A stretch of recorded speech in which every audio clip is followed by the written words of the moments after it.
It's the Health in the Real World podcast. It's time to start the show with Chris Janke as your host. Here to give you everything that you need when it comes to fitness strategies. We keep it simple and easy. It's your roadmap to get healthy. You don't need equipment and you don't need a gym. Just the right strategies to get you fit and trim. The Health in the Real World podcast is sponsored by most exercises and workouts, whether they be running, biking, elliptical, rowing machine, traditional weightlifting, or even CrossFit, do not give you a balanced workout. And when you do workouts that neglect even one area, you're out of balance, resulting in pain and injury as well. Achieve your goals with the fitness program your chiropractor would love.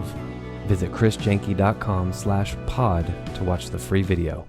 Hello and welcome to Health in the Real World. I'm Chris Janke here today with a repeat guest, Randy Herring. Randy, how's it going today? Pretty good, Chris. How are you doing today? I'm doing fantastic. Well, when I saw you on my calendar, I was like, oh, cool, Randy's back. That's awesome. We spoke a few months ago, and yes, sounds like you've had a busy couple months. What's going on? I have. And also, if you haven't noticed yet, I've gotten more hair because, I've gone through chemo. And so every time I see people in the gym, they look at me and say, hey, you look pretty good. I say, well, thanks a lot. It's probably the hair. That's awesome. Yeah. So you said the value of just reaching out and connecting with people either from school or you've been on a couple other podcasts. Tell us about what's been going on, what you've been learning. Yeah. So just pretty much a week after our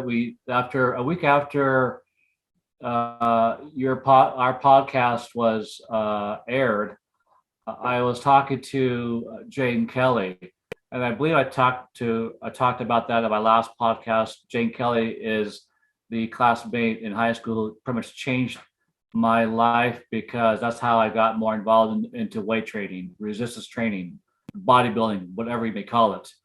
So after a week after this aired, we talked for about an hour on the phone, and then I asked her, so when can I come see you? And she said, let me check my calendar. So she's looking next week, next month. And she said, well, I'm free this weekend. I said, the first thing that came out of my mouth is, and this is in Portland, Oregon, Gresham, Oregon. The first thing I said was, well, let's see, I'm free too, but is it raining? Let me check it's like, how's the weather? It's like, what's that got to do with not seeing a classmate for over 40 years? Right. So it's like reset. Right. It's so funny how quickly our conversations go to the weather too, right? It's right. Yeah, right. So, that's the reason why I kind of moved away. Too much rain. Got it. So I made my first drive out to Gresham, Oregon from Spokane, and met it with Jane. And it was a good 3-4 days talk because I wanted to know how she was doing. Met her friend Christy, her best friend, who they've been friends for since high school.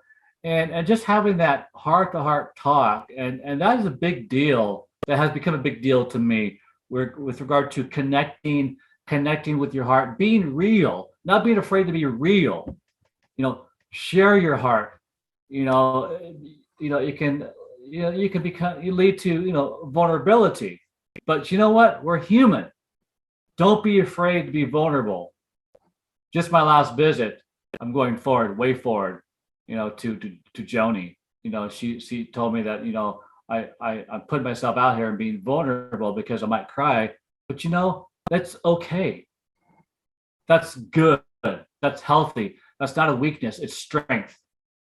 So, and going backward now to Jane, I learned so much about what she has been doing in her life. She always has been a calm person, and I didn't know that she was into yoga a lot, and she taught me a lot of things about not thrashing my body too much in the gym, and getting more involved in yoga and my spiritual side.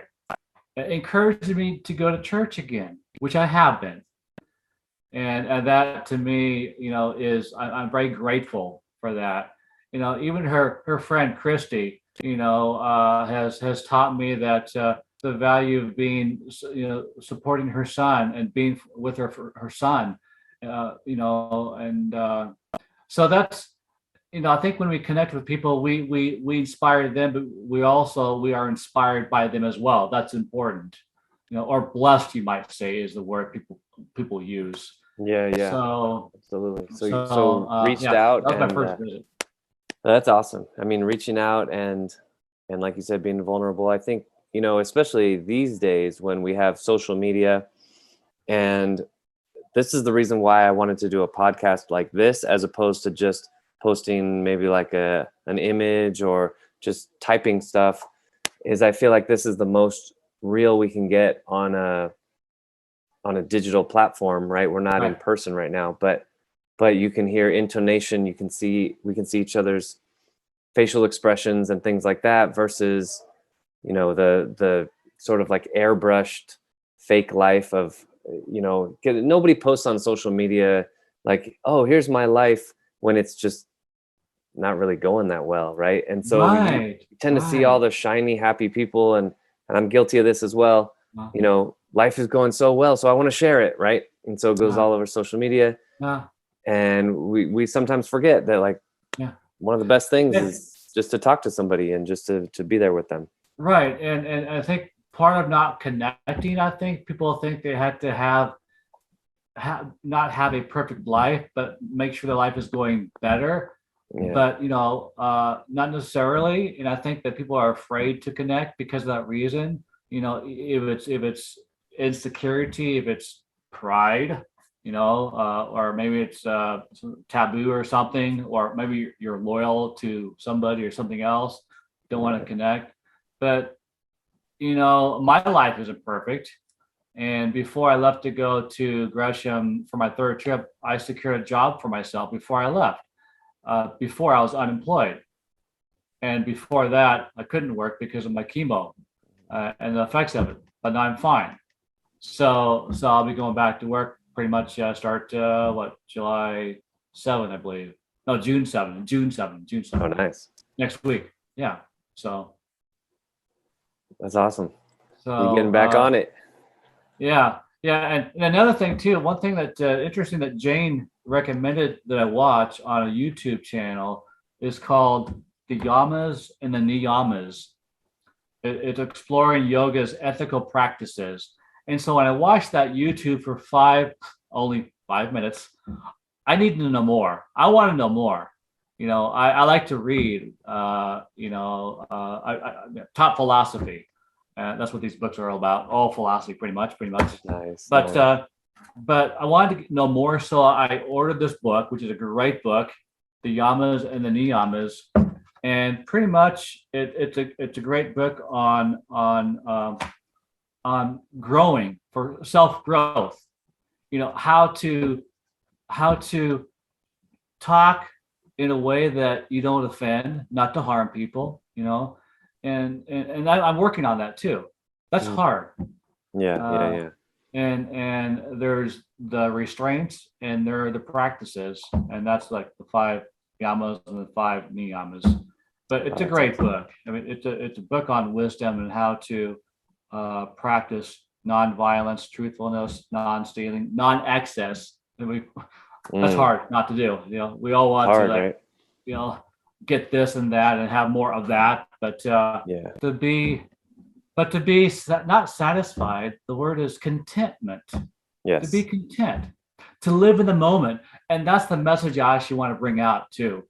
When I myself am working out, I'm in the moment and focused, because that's how you get the results better. But when you're talking to people, when you're paying attention to what they're saying, be in the moment, enjoy it, and you learn so much. Yeah. Big deal. Don't look at what you might be thinking about. Don't think about other stuff, but focus on them. Focus on you listening and taking that in and learning from them. Yeah, that's so huge. I've been learning that. It sounds like you may be similar to what I've discovered about myself, is that working out for me has been a way to pull myself into the moment. And Right. it's like you said, it's like full focus on Yep. what you're doing right now. And I think part of that is maybe because of the intensity of it, right? You know, lifting weights especially is very intense. And if you're not in the moment, you're going to get hurt or something else bad is going to happen. And, you know, most of our lives, though, are not that intense, right? Like sitting here Right. talking with you, it's like there's no intensity about it. There's nothing like, there's no emergency that's drawing me into the moment with you. And so it really does have to be a deliberate thought process, right? Otherwise, oh, the bird just tweeted out there. I hear a car going by. There's some lights over here. You know, like there's so many things to distract us from our Right. moment. You said deliberate action. Mm. I mean, another moment in my life on April 23rd, I got an invitation to the Empire Classic. It's a bodybuilding show here in Spokane, Washington, and also the USA powerlifting. And I got an invitation on Facebook, and so I came not to compete, but as a spectator. But I used that opportunity to plant my book into the hands of these promoters. Nice. And so that's pretty much what I did there. So I can't really say that I attended and watched the show because I did not.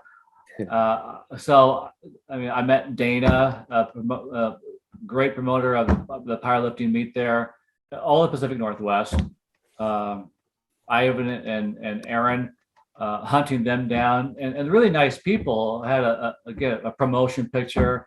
So, because nobody knows me, and to have me with them as I think as big as they are in the Pacific Northwest, put on these shows, that was a big deal to me. And so that's what I pretty much did on the 23rd of April. And then I found out 2 days later that I'll have to have surgery on this left shoulder in 3 months. What happened? Like an injury? So what happened is pretty much, I've been working out for 45 years, Yeah. overuse. And so what's going on in here is that I have I have cartilage and bone floating around my socket, and I have a labral tear, I have a rotator cuff tear, and a bicep tear. So not much. They can This just shoulder is worse. This is worse than this one. So okay, they can just clean it all up in one quick surgery, or pretty much, yeah. But they can't do that until I am fully off my Eliquis, my blood thinner, when I no longer have blood clots, and then they can do it. But to say that, I gotta tell you, I'm going fast forward. 2 weeks ago, I started taking my testosterone replacement therapy. nice. After 4 months not having any testosterone in my body.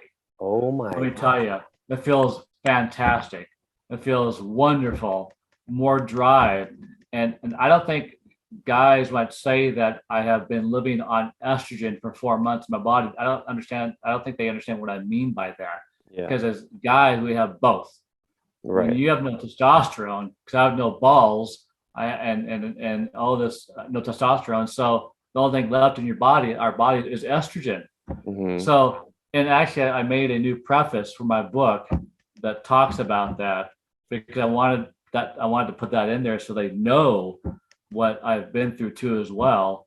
But to have like soft skin, soft hair, hot flashes, 20 or 30 a day, can't sleep, Oh man! difficult to gain muscle, but I proved that I proved that you can build muscle without testosterone. Right. So I got stronger. I believe I gained muscle, but the hard thing is that you start gaining fat around your belly. Yeah. So I can identify with women, she, her, me, to them. Yeah. It's Yeah. hard, for women. So I get that it's harder, but I just so about 2 weeks ago, I took a shot. Last week took a shot. I feel not fantastic yet. I still get dizzy because I still have anemia.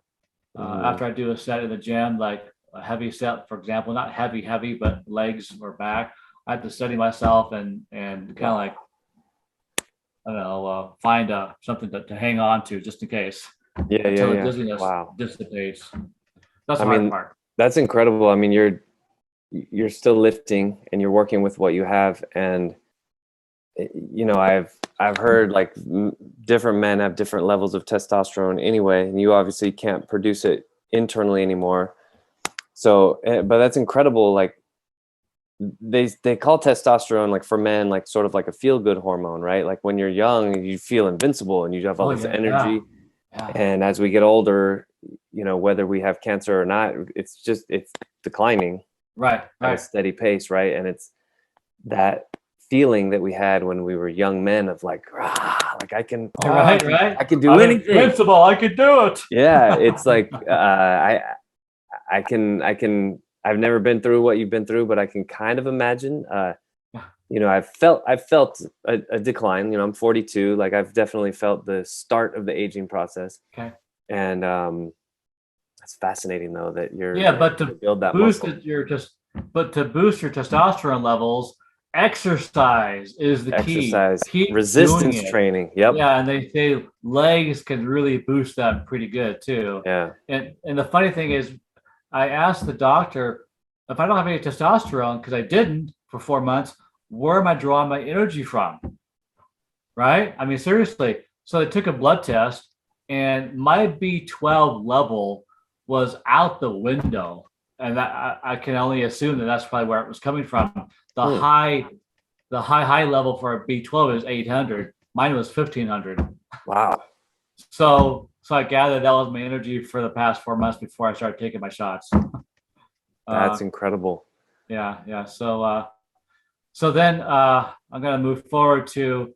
I have my notes here, like I told you. That's why I'm looking up my my cheat sheet here. But April 28th to May 5th, I took my second drive to Gresham, and the reason being is because I actually had copies of my new preface in my book that I wanted to provide my friends. Yeah. So the first time I went there, I had my books, but I had the older copy that I took promotional pictures with. Nice. So this one was, I went there, and this was the first time I was able to meet Jane's fiance. Great guy. During this whole time, we had a lot of table talk conversation and just getting to know each other. I had a visit with Jane's mom, 5-hour visit. Wow. I mean, she's 83 years old, but I learned a lot from her and her dynamics. And I also went to the church I was actually baptized in 1980, the same church. I could not believe it. Wow. So that was kind of crazy. 42 years ago. That's when I was born, 1980. Oh, you were? Yeah. Wow. Back You're in a the young day. man. Yeah. 42. Just turned 42 last month. Yeah. Again, you're still young. Yeah. You got a long ways to go. Oh, yeah, for sure. Randy, tell us real quick. I want to go back to the testosterone thing because what do you tell a guy specifically who's struggling with low testosterone? Like, what are some things that you learned over the last 4 months about how you can still build muscle, about how you can still have energy? Obviously, you mentioned B12. Anything else that you'd recommend? Well, first of all, I would ask him to have it checked by the doctor, because a lot of guys, I think, don't know what their number is at. So first thing, check. So if it's low, then the first thing first is to exercise, and to get up and reading a book too, even is exercising up here. And during my chemo, I still read, of course, I worked out, and people talk about having chemo brain, chemo fogginess.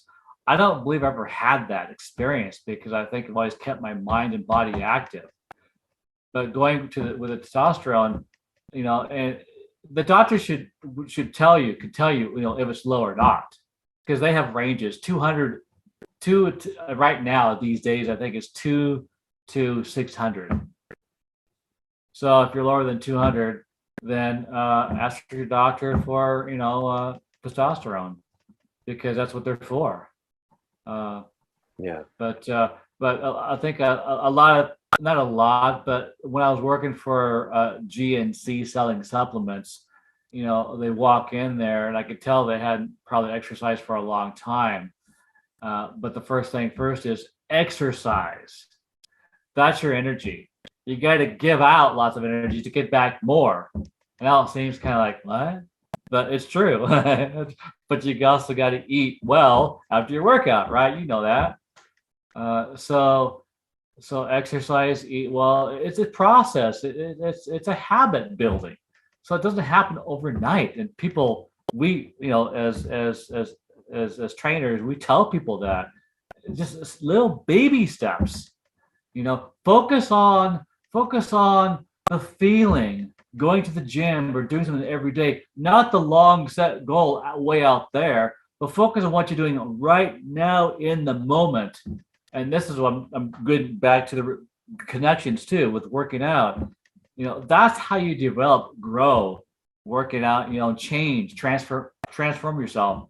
So yeah, if you're talking about transforming myself for the past 2 months with people, I have been transformed because of people out there. They've inspired me. They've blessed me. So you bless yourself. Yeah, that's absolutely it.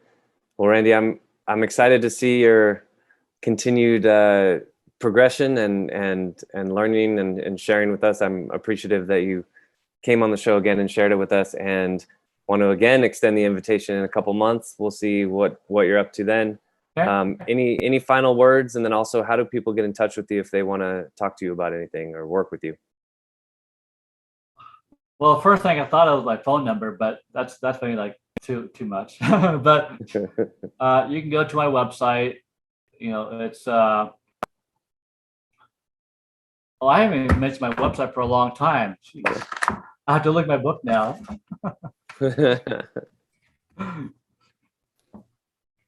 So it's herringfitnesssolutions.com, and I do have a YouTube channel. Just YouTube my name, Randy Herring, or it's YouTube, The Fitness Mindset, or Instagram, Randy M. Herring, or Facebook, Randy Herring. So just awesome. Randy Herring, Google me. Nice. We will find you. Well, Randy, thanks again. Yeah, we'll definitely be in touch. I appreciate you coming on the show again, and we'll have you back in a couple months. My pleasure. Thanks, Chris, for having me. Appreciate it. Thanks for listening to the Health in the Real World show. Make sure to like and subscribe and comment down below. Visit mycorebalance.com to learn more.